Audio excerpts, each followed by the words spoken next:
Nous sommes encore au rendez-vous de Club Sport Santé pour parler bien sûr de l'actualité sportive sur notre chaîne. Nous évoquons cette fois-ci, oui c'est officiel, c'est bien apposé la signature de Nibombé Daré sur son contrat avec les éperviers du Togo. Ça s'est déroulé en présence du ministre des Sports et des Loisirs et du président de la FTF. Nous évoquons également l'actualité de Kevin Denke. Oui, on l'a annoncé ci et là, mais malheureusement pour l'instant, l'attaquant épervier ne décolle pas du cercle Bruges. Que se passe-t-il? Nous allons décrypter justement ce sujet-là, sans oublier bien sûr la DE féminine de football, la participation d'Asco féminine au tournoi UFOAB à Bouaké en Côte d'Ivoire. Puis nous allons terminer avec les participations de l'ASCK et de l'Asco concernant les coupes interclubs sur le continent. Merci encore une fois d'être avec nous. C'est un plaisir de vous avoir. On va tout de suite commencer avec la première fenêtre, celle des éperviers. C'est tout de suite.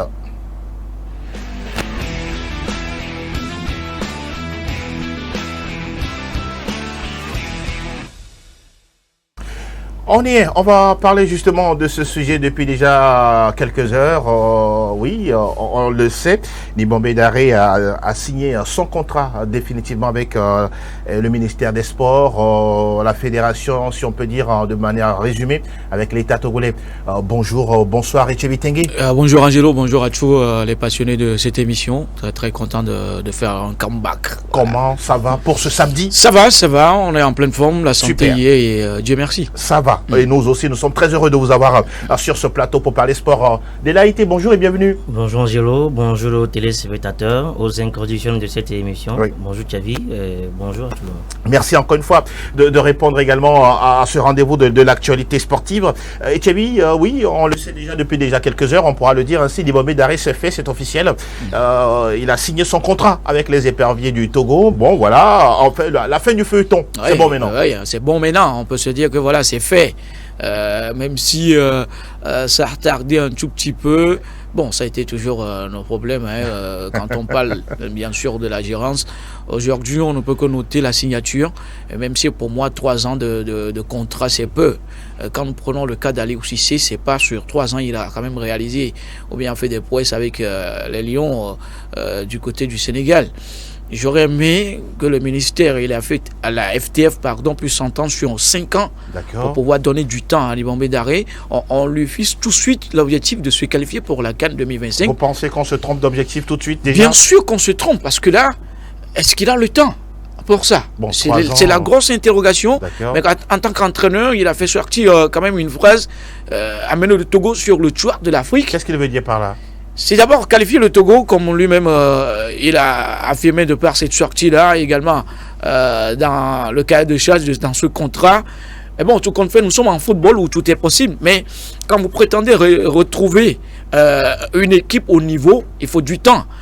Et bon, il nous a également dit qu'il y a un travail qui se fait en off, au moment où on ne s'attendait pas du tout à son retour, parce qu'on comprend par rapport à tout ce qui s'est passé. Bon, moi, je note juste le contrat qui a été signé où Nibombé Daré va prendre tout de suite la tête de cette équipe des éperviers du Togo.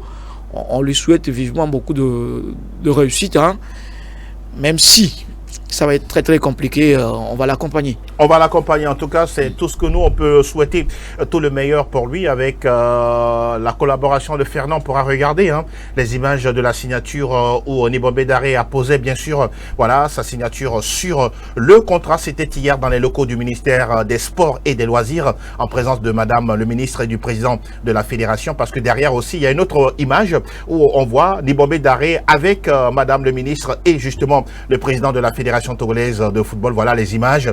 On pourra se dire que oui, dès là, vous étiez justement à cette cérémonie de signature. Qu'est-ce qui ressort de votre commentaire par rapport à tout ce qui s'est passé hier? Le travail a été difficile, mais l'essentiel c'est le bébé, l'accouchement. Daré a pu finalement signer son contrat. Moi, je le savais qu'il va signer, qu'il va revenir.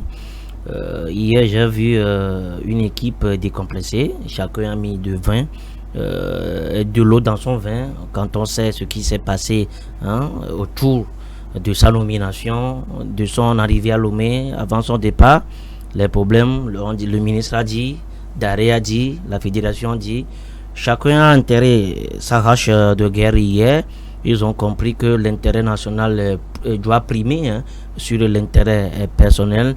J'ai vu des images d'arrêt qui embrassaient Kader Koubadja, le ministre qui est allé serrer les mains pour serrer les mains des deux entraîneurs. Le ministre a dit que c'est fini.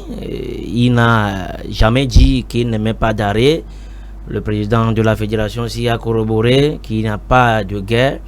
Le ministre a sorti une phrase hier que les journalistes se sont précipités à la table de discussion avant eux.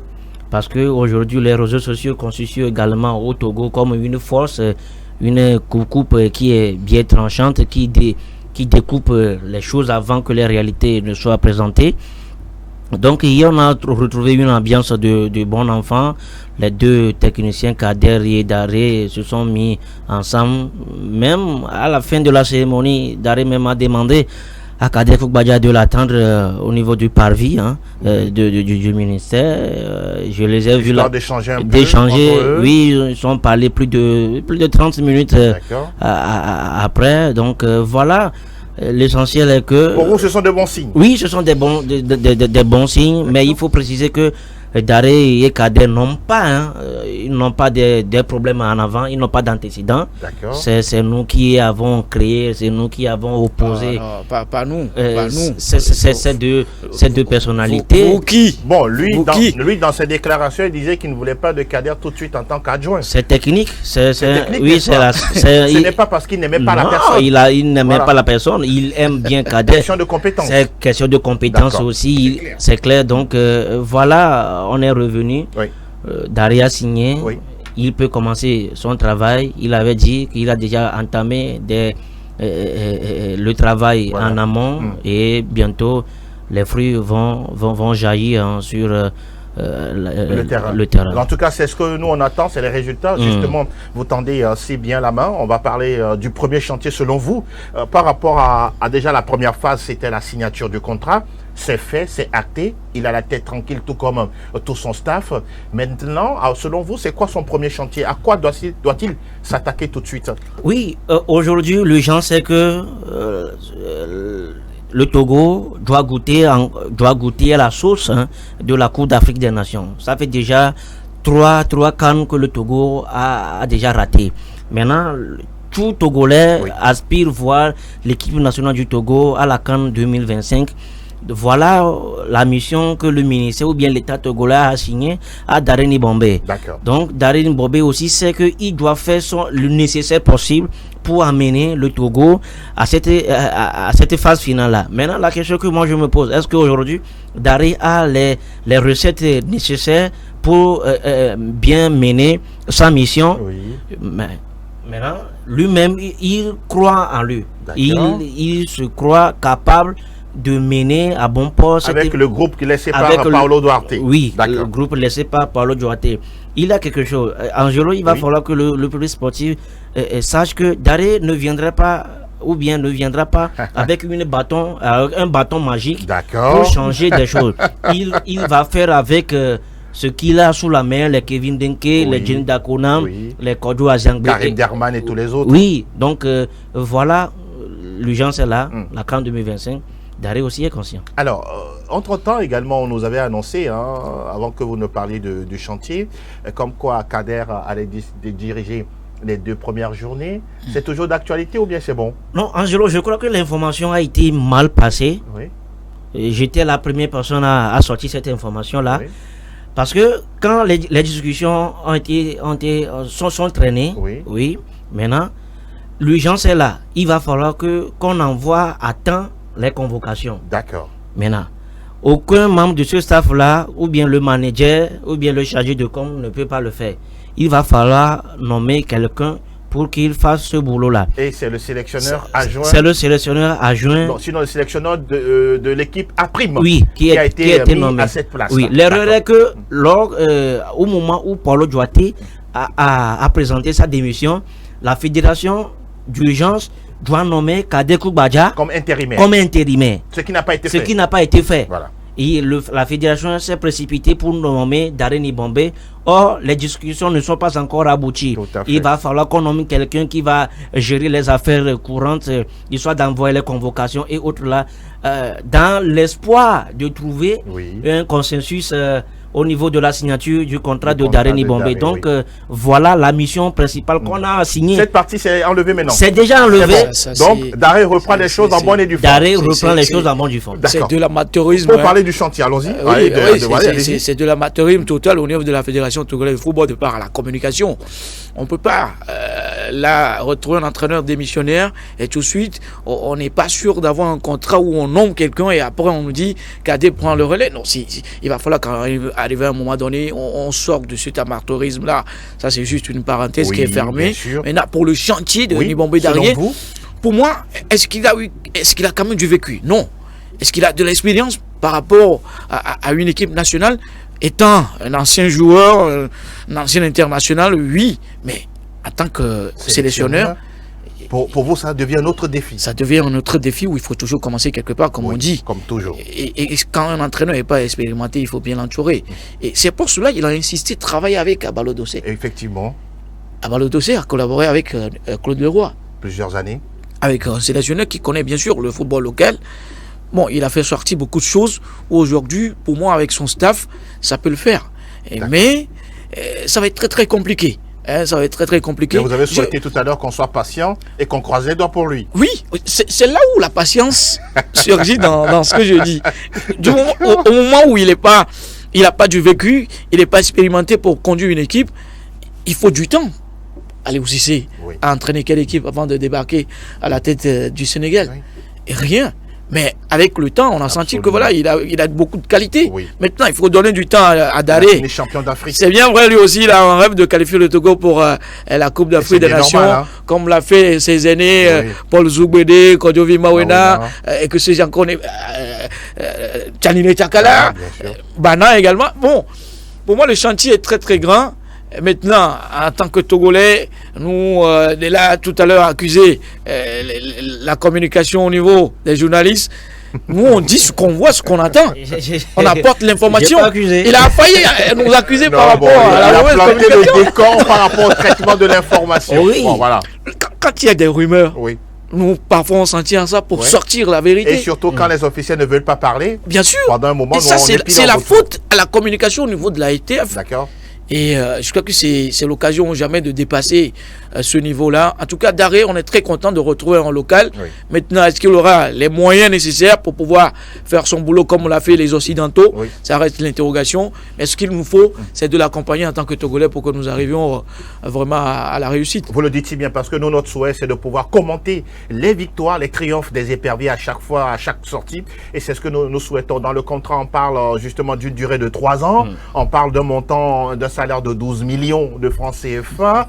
Bon, les adjoints auront une bagatelle de 14 millions. Bon, c'est ce que le ministère communique. Ou bien il y a autre chose comme nouveauté, précision? Non, il n'y a pas aucune précision. On sait la durée. On parle d'un salaire de 12 millions par mois. Oui, le ministère a sorti un montant, 12 millions, 14 millions pour le payé staff. Sur le contribuable. Oui, parce que Daré Nibombe Nibombe devient fonctionnaire d'État. Voilà. Donc, c'est pourquoi les deux ministères se sont impliqués du travail et de finances. Donc, aujourd'hui, le ministre l'avait si bien dit hier. Sans oublier celui des trésors. Oui, que tout sera mis en place. Les conditions sont favorables, les signaux sont verts pour Daré Nibombe de mener à bon escient sa mission. Il aura des avantages que bénéficiait aussi Claude Leroy. Il pouvait aller en Europe. Bon, allez, il pourrait aller en Europe pour vous sillonner dans les clubs, voir les joueurs togolais qui sont un peu réticents encore. Maintenant, c'est pourquoi je voulais lancer un appel. Vous allez chuter là-dessus? Non, je vais lancer un appel au public sportif que Daré peut commencer cette campagne des éliminatoires peut-être avec une défaite. Mais on doit être patient. Si vous prenez un peu Keshi, à son arrivée au Togo, on a perdu face au Chipolo Polo de la Zambie, à Lusaka 1-0. Mais la suite, on la connaît.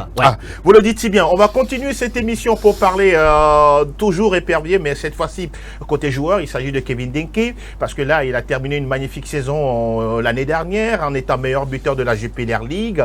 Et tout le monde se disait, tiens, il y avait des clubs comme Lille, comme Arsenal, beaucoup de clubs qui s'intéressaient à lui. Pas plus tard, voilà, que 2-3 semaines avant le début même du championnat belge, on l'avait annoncé ailleurs, mais curieusement, il est toujours là. La preuve, le championnat démarre pas bien pour lui. Il a fallu attendre la 3e journée pour voir Kevin Denke marquer son tout premier but. Comment vous expliquez cette situation-là? Va-t-il partir ou il va continuer au Cercle Bruges? Oui, on s'attendait vraiment à une animation au niveau du marché des transferts pour Kevin Denke, enfin pour un Togolais, de retrouver un grand club après Adebayo, qui est passé par beaucoup de clubs européens aujourd'hui, qui est à l'histoire. Moi, je ne m'attendais pas à ce rebondissement négatif comme cela pour Kevin Denke qui reste au club Cercle Bruges.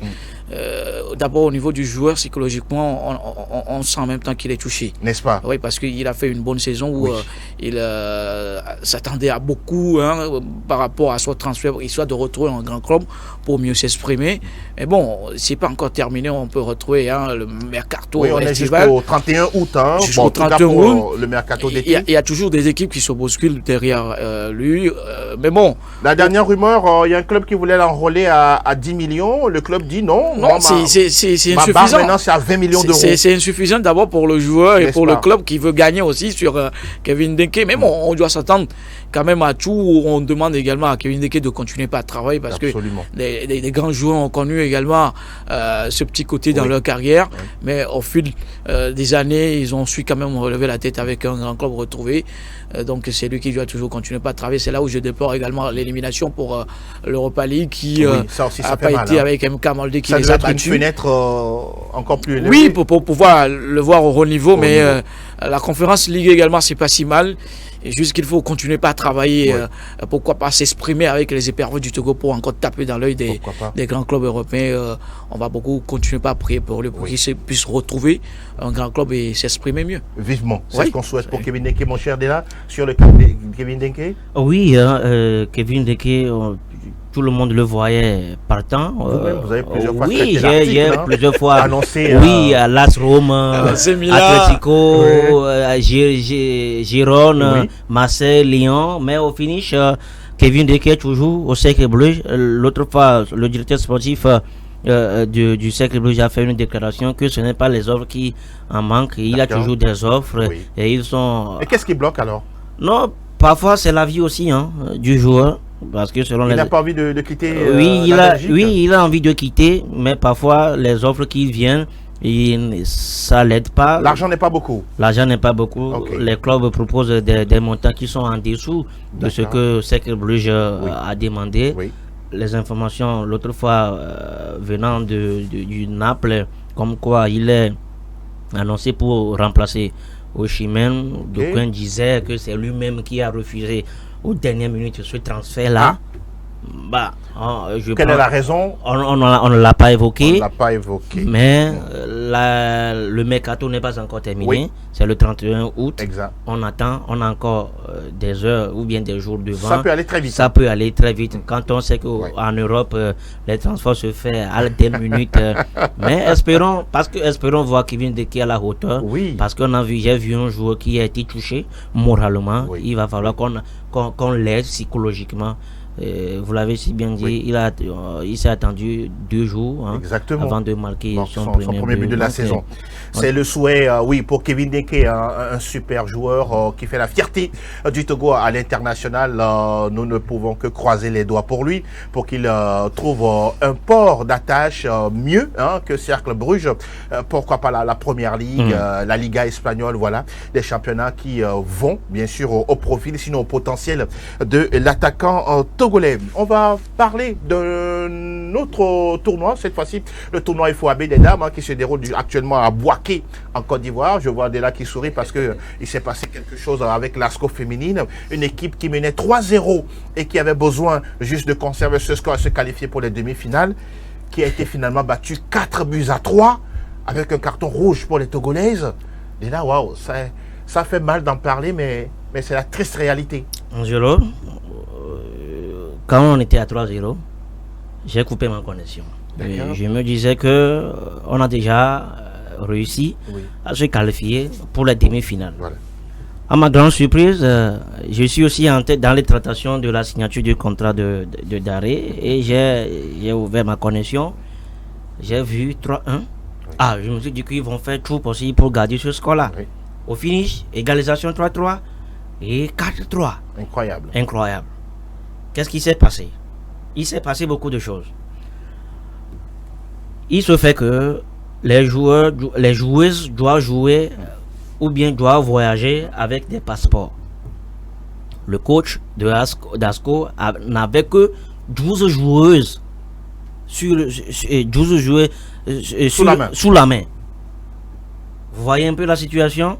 Donc, quand ils ont mené 3-0, il n'y a plus de changement. Les joueurs sont émoussés. Incroyable. Sont fatigués.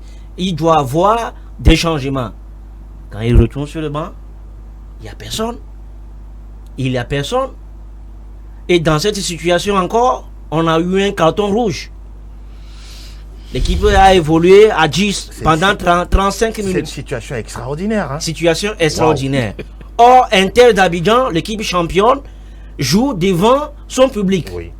Bouaké, ce n'est pas une petite ville qui bénéficie de l'apport de son public.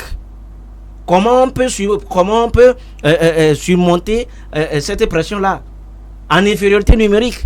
Et c'était aussi leur première participation. Les informations disent même qu'il y a certains joueurs qui ont des passeports, mais qui sont restés à Lomé. Oui. Pas de compétition dans les jambes. Le championnat avait commencé tardivement. Asco a dû avoir des matchs en retard. Oui. Oh là là. On a voyagé avec des joueurs, des joueuses, certaines joueuses qui sont laissées au carreau, qui ont des passeports. Voilà. Et on a voyagé avec celles qui ont des passeports mais qui ne sont pas qualifiées. Qui ne sont pas qualifiées. Pas de compétences. C'est le fruit de l'amateurisme et de l'improvisation. C'est incroyable. L'amateurisme à ce niveau, oui, quelque part on peut en parler. Mais est-ce qu'Asco était vraiment prêt pour aborder cette compétition? Il faut rappeler qu'Asco a remplacé au pied levé la SOTR. La SOTR. C'est ça, non? Oui, la SOTR, l'ancien ami du monde. Ami du monde. Voilà, qui avait décliné l'offre en disant que j'ai pas les moyens. Pour pouvoir y aller. Asco étant une équipe aujourd'hui en D1 féminine qui se dit voilà, j'ai les moyens. Oui, ils ont les moyens. Avec le président, on peut se dire que voilà, Lomé Abidjan, c'est rien. Mais quand on a une équipe, il faut d'abord les moyens humains, comme on dit. Exactement. Oui, les ressources humaines. Les ressources humaines, voilà, la précision, l'effectif. Parce qu'une compétition demande de l'effectif. Et l'effectif doit avoir de la qualité. Oui. Tant qu'il n'y a pas de la qualité, on peut aller juste faire une simple figuration et revenir. Et comme on dit au Togo, on y va pour apprendre, c'est ce qu'on voit. Mais moi, je ne vais pas trop leur jeter quand même la pierre comme quoi c'est pas bien fait. C'est juste une expérience où quand on va revenir, parce que quand vous prenez d'abord le premier match contre Anovi, c'est de 1, c'est pas des scores lourds. Contre l'Inter d'Abidjan, c'est 4-3 avec toutes les situations possibles. Oui. Cela nous montre, mais cela nous dit en même temps que s'il y a un travail qui se fait, on peut retrouver une bonne équipe. Ça me donne de l'espoir pour la suite pour vous. Hein. Moi, ça me donne de l'espoir parce qu'on est allé pour apprendre et quand on reviendra au pays, c'est là où on va tout préparer, tout mettre en place. En mettant également en place des passeports. Des passeports pour les joueurs. Pour les joueuses. Le Togo aujourd'hui, pour défendre la nation, normalement, on ne devait pas en souffrir. Pour avoir un passeport togolais, c'est pour aller défendre la nation. Reste à savoir aussi, est-ce que les demandes ont été faites à temps et tout. C'est dans la précipitation, mais quand on parle d'une équipe de football, ça devrait être fait normalement, parce que dans notre domaine, ça se fait. On ne va pas aller dans les détails, ça se fait, vite fait. Bon. Sûrement qu'on ne maîtrise pas tous les éléments. Non, je suis très content de cette expérience-là. Et au retour, ils vont mettre quand même les choses en place pour pouvoir permettre à cette équipe d'Asco d'avoir, pourquoi pas dans les années à venir, une bonne équipe. On rappelle qu'Asco, allez-y. Au-delà de tout, c'est, comme Xavier l'a dit, c'est une belle expérience pour ces filles-là qui ont tâté un peu le haut niveau de la chose. face à Huevi ou bien à Neuvi, à Neuvi du Bénin, Asco pourrait déjouer les pronostics. Nuit été, le penalty raté par Tatiana Kayaba, on pourrait revenir à 2-2. Elles ont raté des occasions pas possibles. Je crois qu'il y a de la matière. Maintenant, il va falloir que nos joueurs reviennent sur terre. Elle se voit déjà très belle. Vous pensez? Oui, je vois ça. Je vois en elle. On pique déjà la grosse tête. Oui, ils font déjà on a devenu des stars. Des stars. Il va falloir qu'elle revienne sur terre. Oui, retravailler de partir sur des bonnes bases, pour affronter des échéances futures. Exactement. L'équipe est née comme ça dans la précipitation où il fallait rentrer dans le football professionnel où on exige à ce que chaque équipe, chaque club ait un club féminin. Exactement. Donc ça a été des joueurs appelés par-ci, par-là, de gauche à droite. Aujourd'hui, on peut se dire que voilà, il y a un travail qui se fait du côté d'Asco. Vivement que les autres puissent emboîter le pas. Parce que moi, surtout, il n'y a pas encore de cohésion. Avec une équipe qui n'a pas trop de compétition dans les jambes et aller faire ses résultats, contre la championne, c'est salutaire. C'est salutaire où il faut juste continuer par travailler. Et voilà. C'est une occasion pour la fédération aussi de restructurer ce championnat. Oui, ce championnat-là. Oui. Parce que la suite, c'est que Asco a 2 ou 3, 4 matchs en retard. Voilà. Il faut qu'on revienne jouer tous ces matchs en retard là. Sur quel rythme? Comment est-ce que ça va s'organiser derrière? La question reste posée. C'est ce qui nous amène à parler du championnat féminin de football, la D1 féminine, avec le 6e acte, puisque Asco de l'autre côté, les autres équipes vont jouer cette fin de semaine.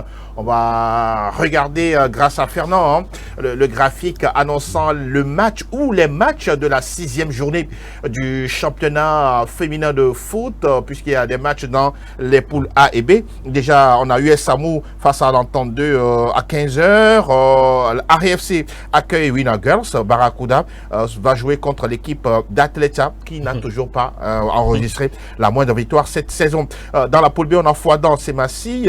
On rappelle que Tambo accueille l'équipe de Doumbé FC, on le disait tout à l'heure. Asco a un match à rejouer ou à jouer. Voilà, ce sera plus tard face à Unisport. Au-delà, vous voyez quoi déjà pour cette 6e journée? Des victoires, des matchs nuls pour l'une ou l'autre équipe? La situation qui m'inquiète beaucoup, c'est la situation de Atleta FC. Atleta FC de Lomé, qui n'a pas encore gagné un tout petit point depuis le début de ce championnat-là. Vous vous inquiétez, cette équipe? Oui, parce que s'il y en a, c'est ça. Parce que par le passé, c'est Atleta et Amis du Monde qui font la loi dans ce championnat-là. En début de saison, le coach l'avait dit qu'il n'a pas d'effectif. Et puis, voilà, un beau matin, le président de cette formation a changé le coach. Il a amené Bakpo Koumi à la tête de cette formation. Au soir là, l'équipe a pris 5-1. Moi, je me dis que ce n'est pas un problème d'entraîneur. C'est un problème de joueuse. Il n'y a pas de joueuse pour cette formation d'Atleta. Qu'est-ce qu'ils ont fait en amont pour préparer cette équipe-là? Était-il prête? On se demande si l'équipe était prête. C'est la question. C'est la question. Aujourd'hui, c'est Atleta est en train de prendre la place de Winner Girls. Winner Girls qu'on voyait par le passé engranger un petit point à la fin du championnat. Aujourd'hui, Winner Girls a 2 points qui dépasse Atleta qui occupe la dernière place. Non, c'est malsain.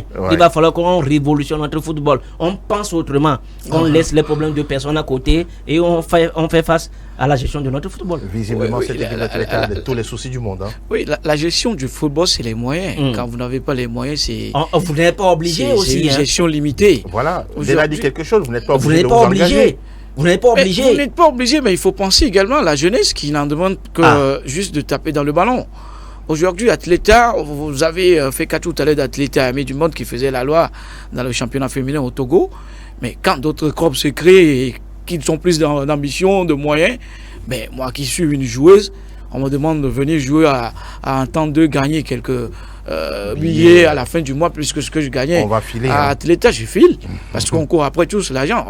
Être footballeuse, c'est un métier. Exactement. Donc aujourd'hui, c'est une empire qui est sur le point d'être avec un déclin, on va dire, mais ça peut se faire. Si on se dit qu'il faut aller chercher des talents pour étoffer l'effectif, Oui, mais cette saison, on peut se dire que voilà, c'est terminé déjà pour le haut du tableau. À cette allure, quand on considère les matchs de la première phase, cette équipe-là peut se maintenir. Bon, si jamais il y a une D2, on attend de voir. On n'a jamais eu de D2. Bon, il n'a jamais eu, mais on ne sait jamais. Bon.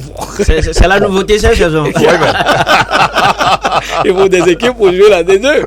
Aujourd'hui, l'Atlético peut se dire que voilà, adieu au titre, mais pour la saison prochaine, juste faire encore un travail sur une longue durée pour retrouver son niveau. Mais on peut se dire que cette saison, la T1 avec le format, même si on déplore cela, on retrouve des équipes qui se détachent, qui montrent leurs ambitions. Et comme quoi il faut juste se dire que dans l'avenir, on aura pourquoi pas un très bon championnat avec des joueuses de haut niveau. Championnat toujours, messieurs. On va aborder le dernier virage de cette émission. Nous parlons bien sûr de ces deux clubs-là qui ont été champions et vice-champions au Togo. D'abord l'ASCO, qui va se mesurer à l'équipe de Deportivo Mongomo de la Guinée équatoriale. Nous parlons du premier tour préliminaire de la Ligue africaine des champions. Ce match-là, comment vous le voyez? ASCO doit aller s'imposer à l'extérieur et gérer autrement le match retour. Quel est votre avis là-dessus? Deportivo Mongomo de la Guinée équatoriale, on a eu tout récemment cette équipe de la Guinée équatoriale où il y a des Équato-Guinéennes qui ont été au niveau de la CAN. Sûrement qu'on aura des joueurs qui ont fait l'aventure dans ces canards, dans cette équipe de Mongomo. On parle d'ASCO qui, sur 4 années, c'est sur le continent. Exact. Il y a de l'expérience, mais dans la gestion par rapport à l'ossature, à l'équipe, c'est là où ça pose un tout petit peu de problème.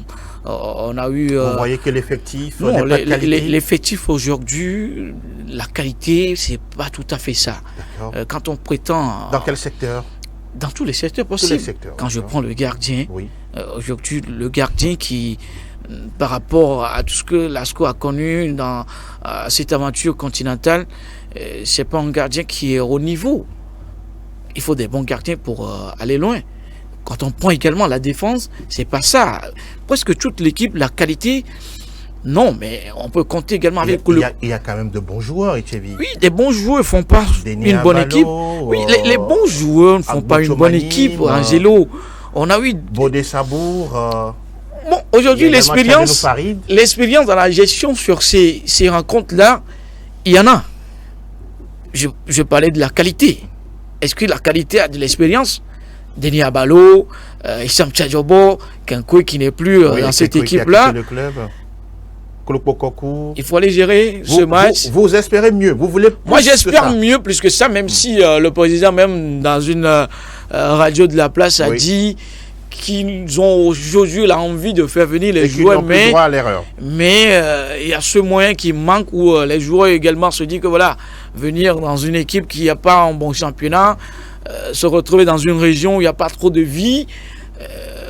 Tout ça, ça dessert un peu ça dessert un peu, où je me dis quelque part, ils font avec ce qu'ils ont. D'accord. Mais bon, il faut compter avec eux, où je vais demander à ce que ce match soit bien géré. Parce que à l'aller, il faut essayer de faire la différence. Malabo, en Guinée équatoriale, à l'extérieur. Nos clubs au Togo, sur un match, tout de suite, à l'aller, on n'arrive pas à faire la différence. Et ça pêche énormément. Bon vent, beaucoup de chance. Le match aller à l'extérieur, est-ce un bénéfice pour ASCO en attendant le retour à Lomé? À Malabo, ça serait un peu chaud. Parce que je ne suis pas contre à ASCO de Kara, non. Si vous prenez l'atmosphère qui préside aujourd'hui à Malabo, le club appartient au fils du président. Bien sûr. Ce gars-là, Théodore Obiangema. Ce gars-là a mis des moyens pour que son équipe remporte les 3 points demain. On a un fils du président également, nous autres. Oui. Voilà, c'est une affaire de président. Il a fait venir des joueurs tanzaniens, des joueurs ivoiriens. Il a su mobiliser un public qui sera assis comme demain au stade de Malabo. Il a mobilisé aussi la presse. Il a augmenté la cagnotte pour les joueurs. Messieurs, si vous gagnez, vous prenez ce montant-là. Est-ce qu'on a fait ça au Togo? Est-ce que les joueurs sont dans une condition optimale là pour aller déjouer les pronostics? Vous voulez dire que c'est déjà cuit pour ASCO? Je ne le dis pas ça. Mais il va falloir que ASCO de Kara demain gère cette rencontre-là.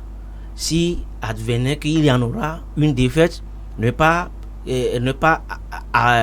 aller jusqu'à 3 buts à 0. au moins de 1 ou bien 2-0, 1-0, 1-0, ou à domicile, on pourrait facilement renverser cette équipe de Malabo. Parce que à Asco de Kara, depuis la finale de la Coupe de la Coupe du Togo, moi personnellement ne me nourris pas d'espoir. Pourquoi vous si dites vous ça? Prenez, par rapport aux matchs amicaux livrés? Oui, par rapport aux matchs amicaux livrés, ce n'est pas une équipe qui est compacte, ce n'est pas une équipe qui a d'homogénéité, ce n'est pas une équipe qui a de la complaisance. Et puis si vous prenez toute la saison d'Asco de Kara, je ne dis pas que c'est lui seul qui a fait le boulot, et non quand que il a marqué 10 buts. C'est l'homme à jouer pour cette formation d'Asco de Kara. C'est lui qui débloque les... Et là, lui, il a décidé de partir. Il a décidé de partir. Il n'a pas été remplacé selon vous? Derrière, on a recruté des Yusan Tchadjobo. C'est un jeune qui n'ont pas l'étoffe nécessaire des grandes compétitions internationales. Mais on va peut-être les tester à partir de demain. On ne teste pas un joueur sur une compétition d'envergure. Oui, là, donc pour vous, Asco est mal parti. Oui, aujourd'hui. C'est pourquoi je dis que face à l'équipe de la Guinée équatoriale, il va falloir qu'il limite les casses. Il peut perdre, mais pas avec assez d'écart. Pas d'assez d'écart. Aujourd'hui, au même moment, il peut gagner aussi. Aujourd'hui, c'est un match de football. On peut quand même se dire qu'il n'y a pas trop d'espoir parce que dans les préparatifs pour Asco, c'est pas ça. On a vu l'entente qui a préparé la saison en étant en Côte d'Ivoire pour une mise au vert. Et par rapport aux résultats, on a vu que voilà, c'est une équipe qui s'affûte énormément. Oui, ce que je reproche aux dirigeants d'Asco, il n'y a pas de planification de préparatif.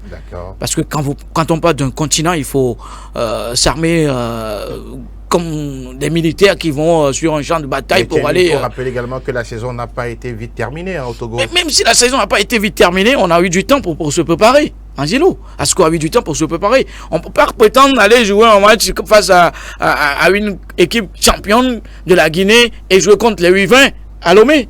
Non. Vous voulez vous juger par rapport à quel niveau? Bon, le coach disait qu'il cherchait à avoir quelques automatismes. Qu'est-ce qu'il n'a pas trouvé dans le championnat? Et c'est chez les U20 qu'il va trouver. Vous n'êtes pas d'accord sur ce choix? Amani César, qu'est-ce qu'il va trouver chez les U20? Les préparatifs n'ont pas été ça, mais attendons-nous également à des surprises parce qu'aujourd'hui, Asco a de l'expérience pour gérer ces matchs-là, même si ce n'est pas la même ossature. Pourquoi pas? Messieurs, on va parler de l'autre équipe, le petit frère d'Asco, sinon de l'ASCK qui, lui, sera à la maison au stade de Kégué pour affronter quelle équipe déjà? Asfan, Asfan du Niger. Là aussi, c'est une question de notre champion. Je vous vois faire la boue. On joue le premier match à la maison pour la SCK, c'est bon, c'est bénéfique? C'est bon, c'est bénéfique parce que quand on prend également les parcours de la SCK en Coupe CAF, ça a été toujours les mêmes problèmes, les mêmes résultats où une fois à la maison, on ne fait pas tout de suite les résultats pour espérer aller négocier un match de retour avec la manière. Tout cela, c'est dans la préparation, surtout dans la vision, dans l'ambition qu'on affiche pour aborder une Coupe continentale. Est-ce qu'on y va pour juste exposer nos joueurs? Est-ce qu'on y va pour au moins retrouver les phases de groupe? C'est des interrogations au niveau des dirigeants. Quand vous voyez cette équipe-là pour vous, quelle est l'ambition qui ressort? L'ambition qui ressort aujourd'hui pour cette équipe-là, c'est de retrouver les phases de groupe. Voilà. Parce qu'on a eu une équipe qui, sur la saison dernière, on a senti que voilà, il y a eu une équipe collective avec des joueurs qui ont beaucoup donné. Et on a eu à gagner des coupes. Aujourd'hui, on se dit, bon, pour aller gagner une coupe comme on l'a fait au pays, il faut gagner un match à domicile. Donc, Asco avec Jonas Kokou, qui connaît également ce genre de rencontres, il faut d'abord, c'est discours, motiver les joueurs. Et j'espère qu'avec cette équipe de la SCK, ça peut se faire sur ce match aller. Vous le sentez bien? Oui, je le sens par rapport à l'ASCO. Je mise beaucoup plus sur la SCK qui normalement devait passer. Mais je vous dis juste une petite information pour nous. L'ASFAN, la dernière fois pour la Coupe nationale du Niger, a récupéré une enveloppe de 20 millions de francs CFA. Ça, c'est juste une petite parenthèse. Pour parler justement de cette équipe de la SCK qui a perdu le départ de Abdul Razak Koulibaly. Cette équipe-là, qu'est-ce que vous attendez d'elle face à l'ASFAN? Contrairement à Asco de Kara, cette équipe d'ASCK a le même ossature. Elle a su, les dirigeants ont su garder cette ossature-là pendant ou bien sur plusieurs années. C'est l'atout? Oui, c'est l'atout. D'accord. C'est l'atout si vous prenez les milieux, Jassi Maurice, Oui. Amekoudi Kokouvi, Oui. Sama et autres, Agbandjala et Exactement. autres, Soumanou Fadil. Oui. C'est un groupe qui est là depuis un bon moment. D'accord. Parce que ACK se nourrit beaucoup d'espoir, d'autant plus qu'ils ont gagné la Coupe de l'Indépendance et la Coupe du Togo, et ils sont en pleine confiance, même si la préparation tant souhaitée n'est pas ce qu'on a vu. Exact. Mais je crois que le départ de Razak Abdul Koulibaly du côté de Mauritanie ne va pas tout de suite affecter sur le moral Vous le ou bien. pensez? Oui, je le pense Parce que aussi bien. c'est ce joueur-là qui donne beaucoup plus de remuant au niveau de l'attaque, ou bien on va peut-être encore miser beaucoup plus sur Akoro Bilali? Oui, il est à Koro Bilal. Ils ont tout récemment recruté Dissousan Savant, le joueur de Gumido de Palimé, L'ancien de l'Étoile filante. l'ancien de l'Étoile filante et des Anges de Notien. Voilà. Espérons voir si Dissousan va retrouver ses jambes de Oui. de Vous 20 le dites ans. si bien. Oui, parce que je vois ACK aller chercher quelque chose devant cette information de l'ASFAN, qui est aussi n'est pas venu à Lomé en victime expiatoire. Ils sont arrivés hier à Lomé, les joueurs nigériens. Si vous les voyez, vous allez lire sur le visage que eux aussi ils sont venus pour chercher les points à Lomé. Donc ça serait aussi un match ouvert parce que ACK à domicile, elle va essayer de marquer déjà des buts, mais il faut être sur ce qui vivent. Ah oui, et rester très vigilant. Jonas Kokou comme là, vous pensez, oui, aujourd'hui, depuis son échec avec les locaux, on se souvient de ce match-là face au Niger, au Bénin, depuis, on a du mal. C'est vrai, il a gagné la Coupe de l'Indépendance, la Coupe du Togo, mais il doit franchir un palier de plus, mais bien sûr, ça manque toujours. Bien sûr, déjà avec son statut qu'il avait au Mali avant de débarquer dans son pays d'origine, on va dire qu'il a eu à regresser un tout petit peu. Oui. Mais quand on est un entraîneur, on a toujours des ambitions personnelles où on se dit il est temps de pallier quand même à remonter la pente pour pouvoir retrouver également son envie, comme on dit. Mais Jonas Kokou, c'est un bon entraîneur. D'accord. Un bon entraîneur se révèle également avec une bonne équipe. Oui, avec des résultats. Avec des résultats. La chance qu'il a quelques joueurs qu'il a eu à diriger il y a cela quelques années, que ce soit dans l'équipe de la SCK ou des épervés à prime. Il a de la chance de les avoir, ou pour moi, on peut compter avec l'ossature. Oui. Maintenant, c'est pas si suffisant que ça. Il va falloir plus de mobilisation avec le public sportif togolais, parce que quand nos clubs jouent à Lomé, on a l'impression qu'il n'y a pas d'appui au niveau du public. Pourquoi vous dites ça? D'abord, les clubs doivent avoir leurs supporters. Oui. Ça, on le sait. Les deux, ils les ont. Ils les ont. Et ASCO et ASCK. C'est pas suffisant. D'accord. On joue au Togo où, quand ASCK joue, ASCO joue, c'est le Togo qui joue. Est-ce que quelque part aussi le spectacle produit fait de sorte que on n'a pas forcément le grand public Oui, mais il va falloir qu'on oublie également ce petit côté quand on sort la fibre quand on veut retrouver le football togolais au haut niveau, ça part des clubs. D'accord. Et quand nos clubs vont aller dans ces phases de groupe, c'est là où les joueurs vont se révéler et retrouver des grands clubs. Et quand nous ne les soutenons pas, ils ne feront pas de la magie. C'est à nous, le public, de les accompagner en se déplaçant nombreux pour pouvoir les supporter. Oui.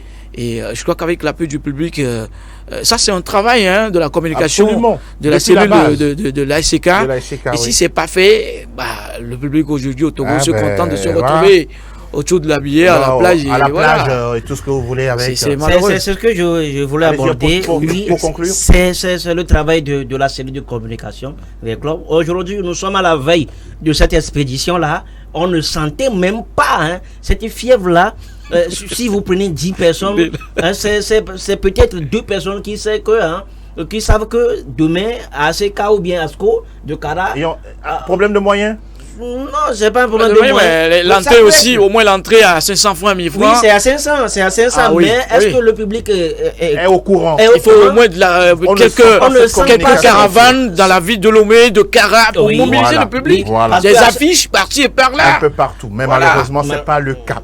Mais bon, nous, on suivra en tout cas les prestations de l'ASCO. On parle de Malabo pour le Deportivo Mongomo de la Guinée équatoriale et puis l'Astad du Niger qui sera au révélateur de l'équipe de l'ASCK au stade de Kégué. Merci Thierry, ça a été voilà, toujours du plaisir. Au plaisir, de parler, plaisir partagé. Voilà. Comme toujours. Comme toujours. Bonne santé à vous. Pareil. Et bonne santé également à Adela. Oui, ce fut un plaisir pour moi aussi. Merci beaucoup. Ouais, quand tu viens là, il y a de la bonne ambiance. Ah, intéressant. En tout cas, messieurs, je vous souhaite tout le meilleur également à toute l'équipe technique avec Fernand, Justin, Patrick et tous les autres. On vous souhaite un excellent week-end en compagnie des programmes de SOS Docteur TV. On se retrouve dans quelques jours pour parler d'un autre numéro de sport, comme toujours, une activité physique, manger moins gras, moins salé, moins sucré, tout ceci pour être en bonne santé. Bye bye.